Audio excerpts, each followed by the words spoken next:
Hello, I'm Helen Allett from the Liverpool School of Tropical Medicine.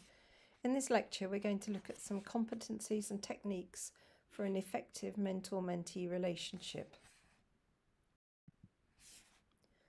Our learning outcomes are to understand the key competencies for effective mentorship, to consider roles and responsibilities of both the mentor and the mentee, to learn some effective mentoring techniques and to consider how we might apply these techniques.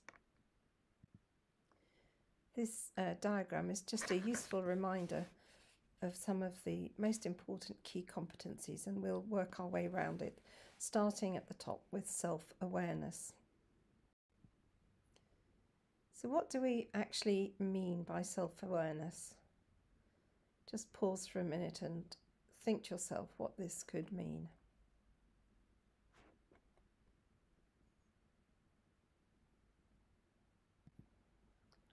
Self-awareness is really about being aware of your own strengths and weaknesses, including your interpersonal skills. And it's about being curious about how you affect other people through your words and actions. And remember that body language and tone are often just as important, if not more so, as what we say. It's how we say it.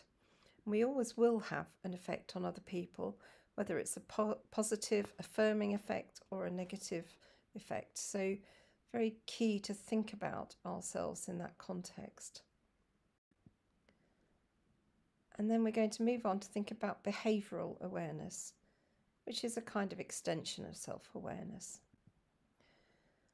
So how do people's behaviours affect those around them and impact on their effectiveness?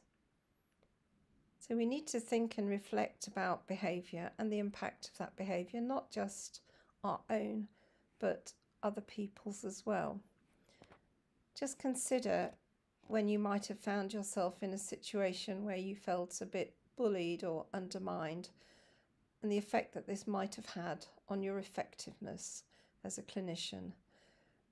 Clearly, it's much harder to work effectively when you feel that you're under threat than when you feel that you are affirmed and supported. So behaviour, particularly of seniors, can have a big effect on how other people perform. And it's very important to be aware of that as we move on with mentorship. And then professional savvy. So we need to think a little bit about what that might mean. Savvy is just a word meaning know-how, and it really relates to that deep, profound expertise that you accumulate based upon your experience and your knowledge as you go through your career.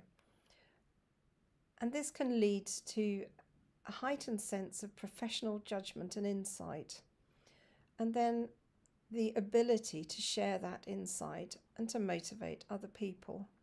So it's really about just being good at what you do, having experience and being able to apply that experience as new situations arise and apply the knowledge that you've accumulated through your continuing professional development.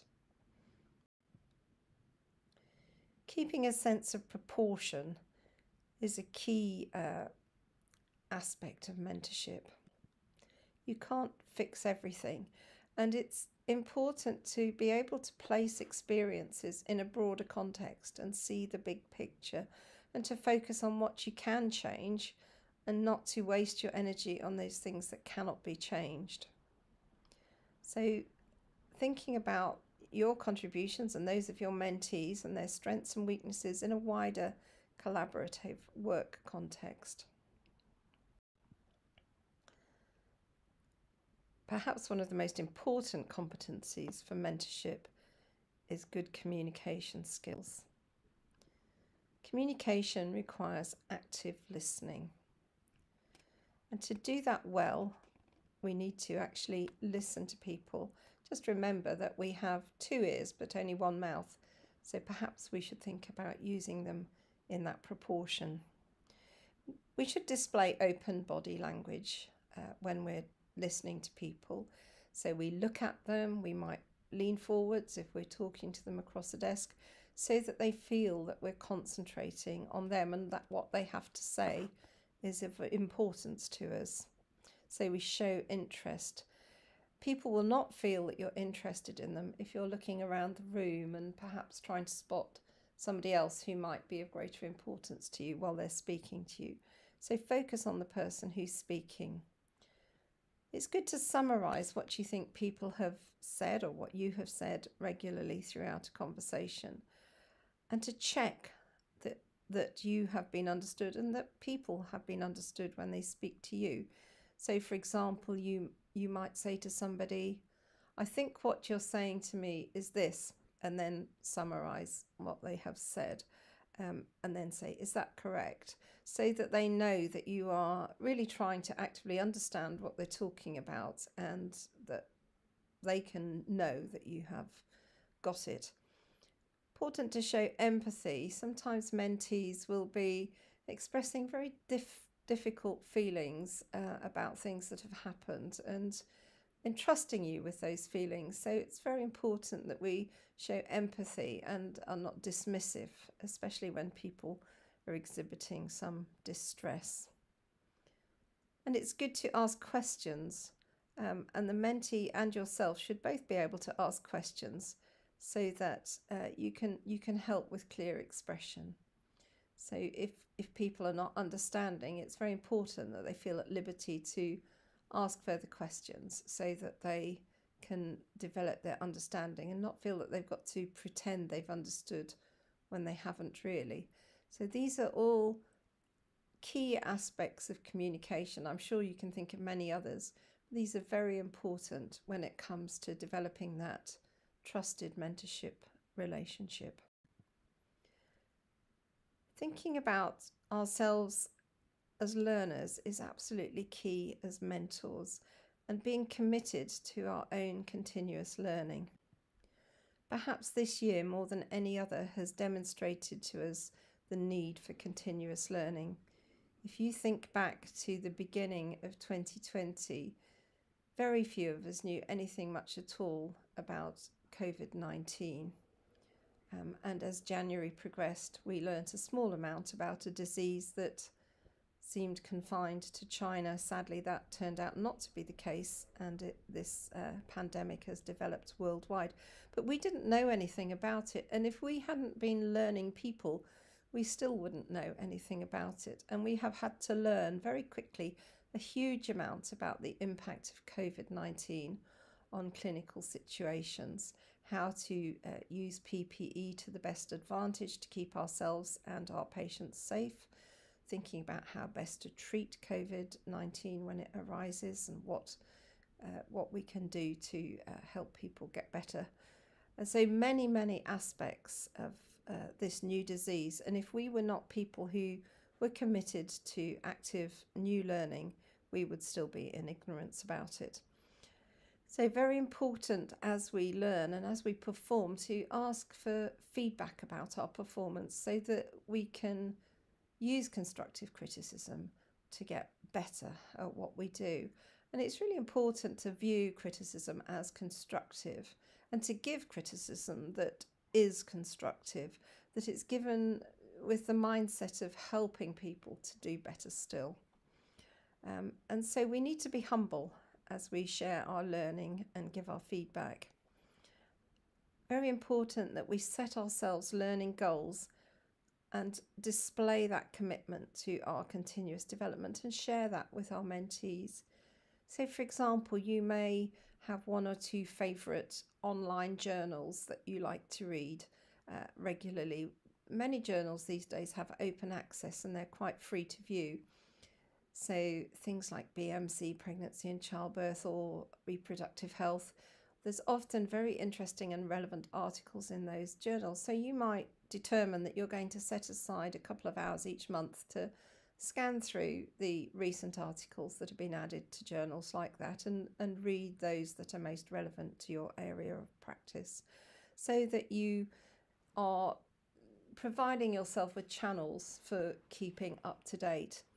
And it's good to set ourselves a goal so that we can achieve that. And I think sometimes if we don't set goals, we're less likely to stick to the things we need to do in order to achieve those goals. But it's a key part of role modelling as a mentor that you demonstrate your commitment to continuous learning. Moving on, we need to think about the mentor having competencies in an interest in developing other people. So we need to be passionate about helping other people to realise their potential and to develop and experience it. We want to help other people to be the best that they can be in their clinical and professional performance. And to do that, we should be positive about the potential of those who we are mentoring. And we need to enjoy working collaboratively with other people. As mentors, I think we need to have a genuine love and care for the people that we are working with, that we are mentoring, and that's expressed in positive, constructive, professional relationships. I don't think you can be a mentor if you don't like people and you don't care about people. There are some people who perhaps are best suited to sitting, working at a computer or in a laboratory by themselves. And that's not wrong, it's just different. But I think to be a mentor, you really need to have a genuine interest and a concern for others that you're trying to help develop. Having clear goals is another competency, and we need to have the ability to help the mentee clarify and set their goals and develop a clear sense of why these goals are important.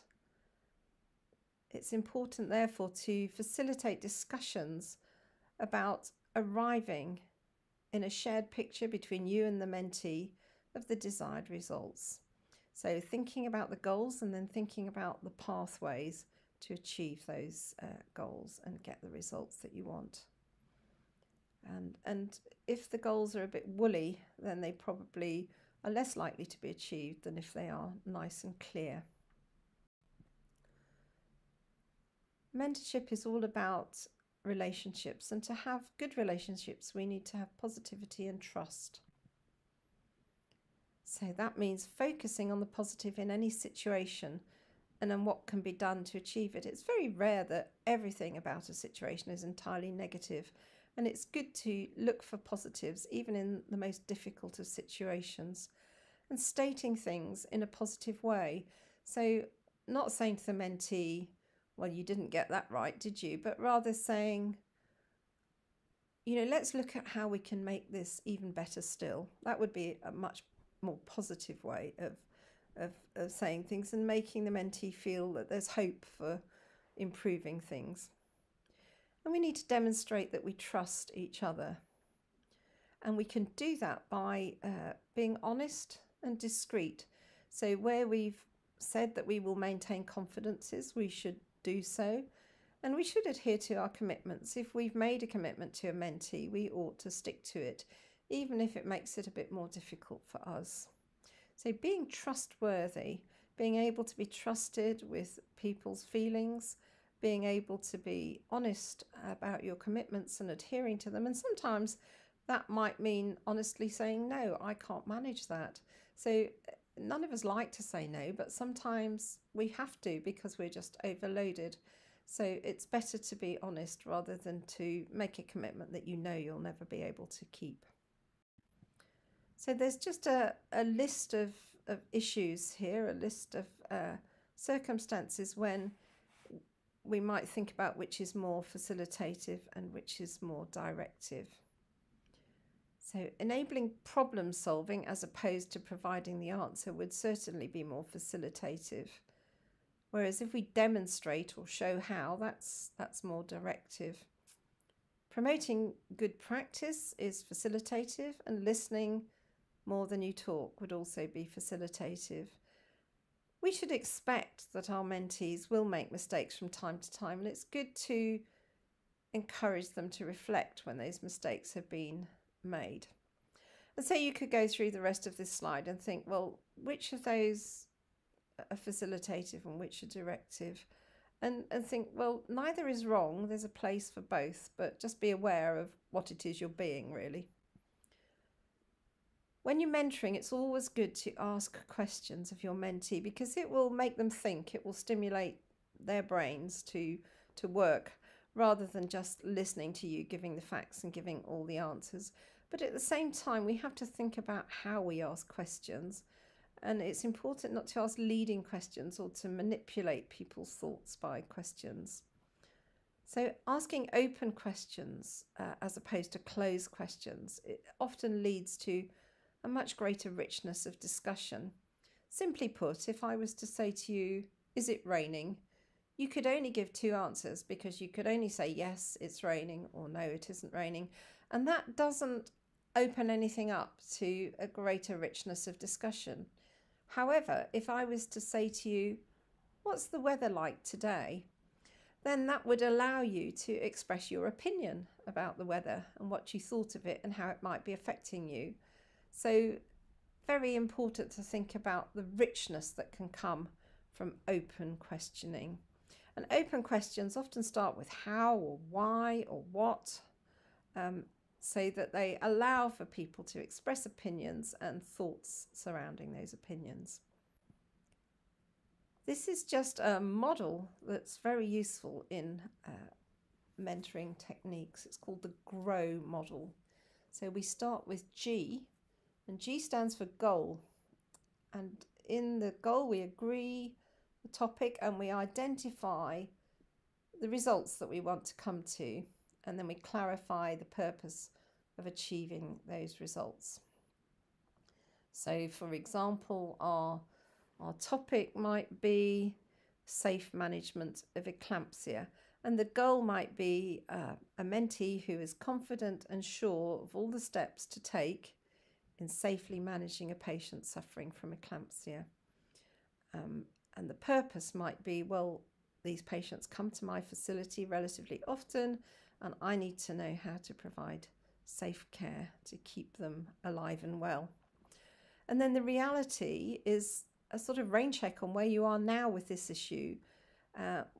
Thinking about the current situation, what have you tried to do to reach your goal already? What resources are available to you to help you to do this? What feedback have other people given you about your performance to date? So looking at where on the pathway towards the goal that mentee might have reached already. Options would be to think about the ways to get from where you are to where you want to be. And they will very often be a variety of options on that pathway. So think them through. And then the way forward, the W, is about choosing from those options and deciding on which of the options are most appropriate and most useful to take forward. It's also important to think about obstacles and to make plans for mitigating those obstacles, because there often are obstacles on the pathway to achieving a goal. And then deciding on the support that's needed. And that might be support from you, the mentor, but it might also be support from other people. And sometimes you, as the mentor, signpost the mentee towards those other people who might be able to help them. And then very key is setting a timescale and a plan towards achieving those goals. It's very rare for goals to be achieved if there isn't a timescale set, a deadline set, if you like. So let's just unpick those 4 things in a little bit more detail by thinking about how in mentorship we could ask questions to make the mentee think through those issues. So thinking about questions that we can ask in helping the mentee shape their goal. What would you like to focus on today? Specifically, what would you like to achieve? How do you want this to be different from how it is now? Or what does good look like? What would good look like? How would you know if you had succeeded in achieving your goal? What do you want to be happening that isn't happening now? And what might be the main benefits of achieving this? So these are all the sorts of questions you can ask to help the mentee think about where it is they're trying to reach, what their goal is.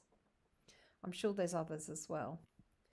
Moving on then, some questions about that rain check, about that reality, where you are now, what's happened so far. So just what's the current situation, what's happening at the moment, what are the facts of the situation, What are the current problems? And when and why do they happen? What's going well? What resources do you have available and who else is involved? What feedback have you received about how you do this thing so far? And what have you done about it already? What have you tried so far? What obstacles have you encountered? So those are all useful questions to think about, finding out where the mentee is at in the process, where they've reached so far. And then for the options, and this is not you providing the options, it's about you coaching the mentee to think of their own options really. What are the things that you could do to move forward? What are the things you can think of to get from here to where you want to be? What could you do to change things? A bit of blue sky thinking perhaps. If there were no limitations, what would you do? And then in reality, what can you do despite the limitations? And then what else? What else is quite a good question. It makes the mentee think a bit further. So all these things are about encouraging ownership of finding the solutions with the mentee.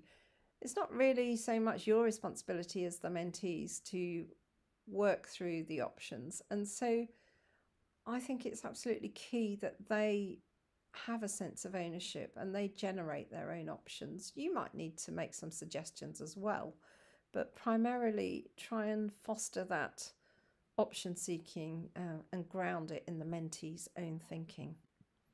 And then finally, the way forward. So the practicalities of getting to that goal. When will you implement this plan, and what are the next steps, or what are the first steps you're going to take, and when are you going to take them? What obstacles do you anticipate, and how do you think you can get around them?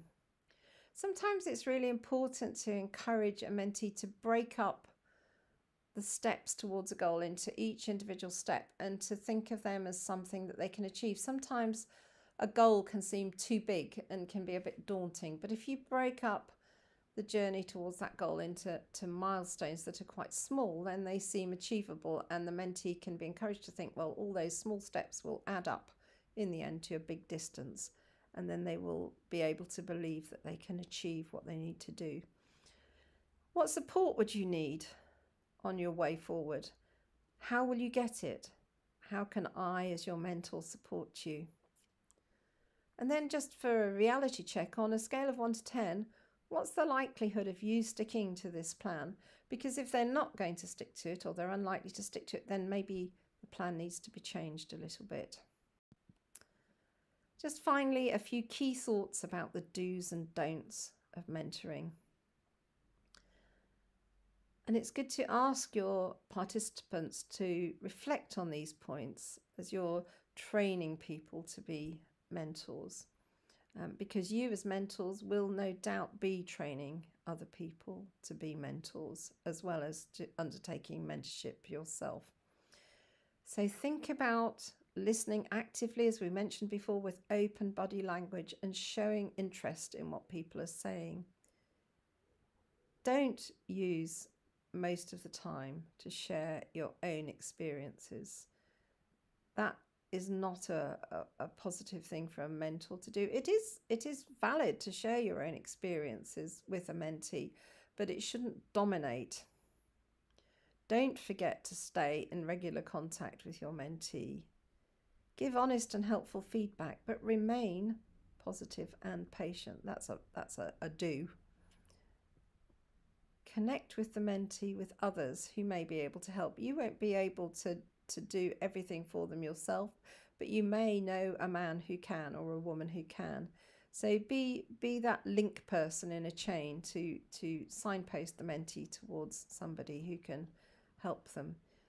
You are not always responsible for solving your mentee's problems, and you don't need to take on that responsibility. You're there to help, but you can't fix everything for everyone. So be realistic about what it is that you can do to help your mentees, but ultimately they're going to solve their problems. You're there to support them as they do that. It's always good to ask the mentee to summarize the learning points, and it's much better that they do it than you do it, because then they will think about what it is they've learnt more so than if you just tell them. Your job is certainly not primarily to correct your mentee, but to support them as they seek positive change. Good idea at the end of every session to summarise the action points. And it's good to have those action points in order to be able to summarise, because if they don't have specific action points, then they're not going to work towards the goal that's been set. But don't expect perfection or progress to be too rapid always. You have to be very patient as a mentor sometimes. So having gone through this list, some of those are positives and some of those are negatives. And it's good to reflect on those as we've just done. So in summary, we thought of some of the key competencies of a good mentor, going around that diagram with all the competencies. We thought about the stages in the process, and mostly about setting the goals and then making progress towards those specific goals. We thought about different styles, including facilitative and directive, and realised that there's a place for both and considered when they're both useful, and thought about questioning as an aid to mentorship, and used the GROW tool to structure mentorship encounters. We will talk about the Gibbs reflective cycle in one of the other lectures. So I hope you found this useful, and it's given you some good tips about how to take forward your mentorship encounters. Thank you for listening. If you have any questions, we will cover those in the live sessions.